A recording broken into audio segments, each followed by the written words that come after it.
Artist of the Year, 22 finalists. We made our list, double-checked it, and oh my gosh, this year was packed with stellar TV performances. Throughout the year, Team TVLine has recognized the hottest work on the small screen through its Actor of the Week column, which honors actors from TV series, cable and online TV for what they do. We cry because we are sad or because we laugh. Sometimes both.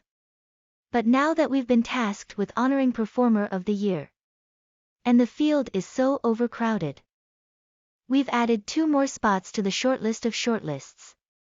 Annual finalists to this great honor. On Tuesday, December 20th, we will honor one of our nominees, and only one, of our 2022 Performer of the Year, dethroning 2021 winner, Jeremy Strong of The Succession. And while our esteemed jury won't necessarily be swayed by the comments section, we can't wait to see if our 22 finalists match the performance. Your favorite show of the year or not? Christina Applegate, Dead to Me. Before we even laid eyes on the Netflix dark comedy series finale, Applegate had already been turning in some of her funniest, most heartfelt work in season 3's preceding 9 episodes. But in the show's swan song, the beloved TV vet cleared her own very high bar, delivering the best performance of her career in the process. The Married with Children alum recently suggested that her MS diagnosis could force her into early retirement. Selfishly, we really hope that is not the case. Rose Byrne, Physical, the death of her father, and the childhood trauma the loss dredged up, threw a tightly wound Sheila Rubin off her axis, sending the character on a mentally and physically tumultuous journey, and giving the nimble Byrne a sterling showcase in the Apple TV Plus dramedy's 2nd season. When Sheila suffered an inevitable breakdown in episode 3, Byrne grounded the emotional fireworks in decades of pain and resentment, making the somber, healing closing scene between her and her complicit mother all the more resonant. Steve Carell, The Patient. Of course he'll always be Michael Scott to us, but Carell delivered perhaps his finest dramatic work yet in Hulu's unbearably tense psychological drama. With graying hair and a full beard, Carell emanated wisdom and compassion as therapist Dr. Alan Strauss, who did his best to find a shred of humanity inside serial killer Sam during their intense therapy sessions. Carell kept his cool despite some very tough circumstances, and he also let us see in flashbacks that Alan had demons of his own to overcome. The Patient was a 2-person play, essentially, but Carell's emotionally insightful work made sure it was never less than riveting. Kit Connor and Joe Locke, Heartstopper, they had us at high. Yep, right from the start of Netflix's Emmy-winning romance, the teenagers who play Nick Nelson and Charlie Springs so beautifully embodied the tentativeness and fear, hope and euphoria of a crush becoming realized that we found ourselves being swept away like we hadn't been. Well, since the first time we fell in like. And in this age of don't say gay bills, threats to marriage equality and continued violence against the LGBTQ+ community, the leading men's work, a feat of remarkable vulnerability, isn't just admirable, it's important. Paddy Considine, House of the Dragon. Considine was excellent as the conflicted sovereign throughout the Game of Thrones prequel's 1st season, but he truly shone as Viserys' death grew nigh. A lesser actor might have been swallowed whole by the special effects used to convey the king's rapidly declining physical health. But Considine's genius lay in the way he allowed Viserys' bodily decline to be the catalyst for the king's emotionally stripped-down final moments. King Viserys may be dead, but long live the power of Considine's performance. Megan Fahey, The White Lotus. Don't be fooled by that sunny smile, Daphne isn't someone you want to mess with. Fahey wowed us with her turn as the pampered world traveler who could seem blissfully oblivious 1 minute and then coldly calculating the next. She may not be aware of what's going on in the world, the news is just too depressing, guys, but when it comes to her husband Cameron's infidelities, her eyes are wide open. The White Lotus always provides an all-you-can-eat buffet of excellent performances, and Fahey's surprisingly complex performance was the slightly sour cherry on top. Bill Hader, Barry. It's official, Hader's hitman-turned-aspiring actor is a horrible human being, with the SNL vet methodically stripping away the guy's likability to reveal the withered and tortured soul underneath. Season 3 showcased Hader's darkest, and best, work yet as a disheveled and depressed Barry plunged into a downward spiral of romantic obsession and violent desperation. Hader still managed to find thin strands of comedy here and there in Barry's predicament, but the laughs were few and far between. By season's end, Barry had lost his girlfriend, his mentor, and his freedom, and Hader had hit new heights as a performer. Kirby Howell-Baptiste, the Sandman, though she appeared in only one episode of Netflix's comic book adaptation, Howell-Baptiste instantly commanded the screen and provided a very welcome foil for the show's highly emo title character. Howell-Baptiste truly made us believe death felt like she was part of the human condition, despite being so thoroughly outside of it. Her warm smiles and gentle placing of hands as she approaches those who are dying communicated the importance with which the character viewed her purpose. Here's hoping she shows up more often in season 2. Oscar Isaac, Moon Knight. In headlining Disney Plus' first MCU series of the year, Isaac faced a nearly superhuman task. We first met him as Stephen Grant, a mild-mannered British gift shop employee, only to then realize that Stephen is but an alternate personality of American mercenary Mark Spector. Working within that construct, Isaac often had to interact with himself, and let's just say that Stephen and Mark did not get on at first. Throw in the gents' shared breakdown and subsequent search for answers, plus fleeting glimpses of a third personality, cab driver Jake Lockley, and Isaac delivered no less than a tour de force performance.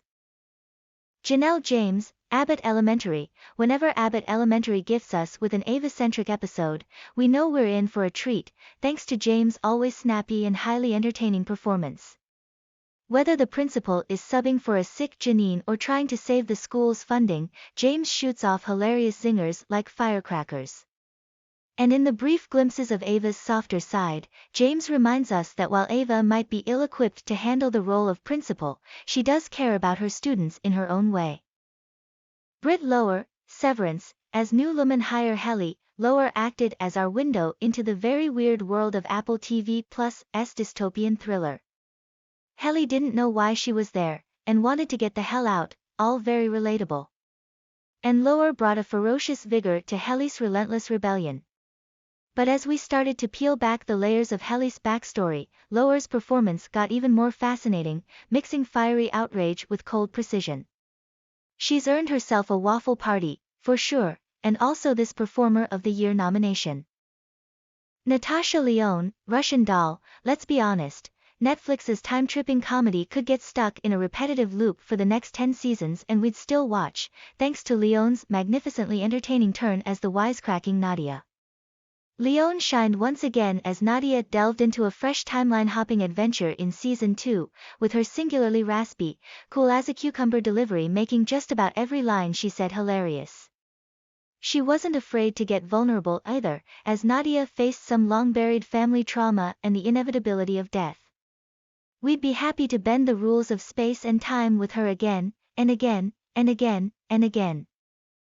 Jinx Monsoon, RuPaul's Drag Race All-Stars. It's beyond rare for TVLine to recognize a performance on a reality show as one of the year's best. But beyond rare is exactly what Monsoon delivered in the first-ever All-Winners edition of All-Stars. Whether stealing Snatch Game with spot-on impressions of Natasha Lyonne and Judy Garland, giving a dragwation speech that was at once hilarious and thoughtful, or turning a bit part in Santa's School for Girls into quite a bit more, Drag Race's Season 5 victor left no question that they had to be crowned Queen of all queens. Mandy Moore, This Is Us. The NBC drama's final season gave Moore her toughest acting challenge yet, and she nailed it in elegantly heartbreaking fashion. As Rebecca's dementia overtook her life, Moore turned the Pearson matriarch inward, giving a quiet, painfully realistic performance of a woman robbed of her memories. Moore's crowning glory was the series' penultimate hour, in which she, as younger Rebecca, surveyed her life and broke our hearts anew as Rebecca reunited with her long-lost love, Jack. Jenna Ortega, Wednesday. There's a reason Wednesday is one of Netflix's most watched shows ever, and it has everything to do with Ortega's stellar run as the titular character in Season 1.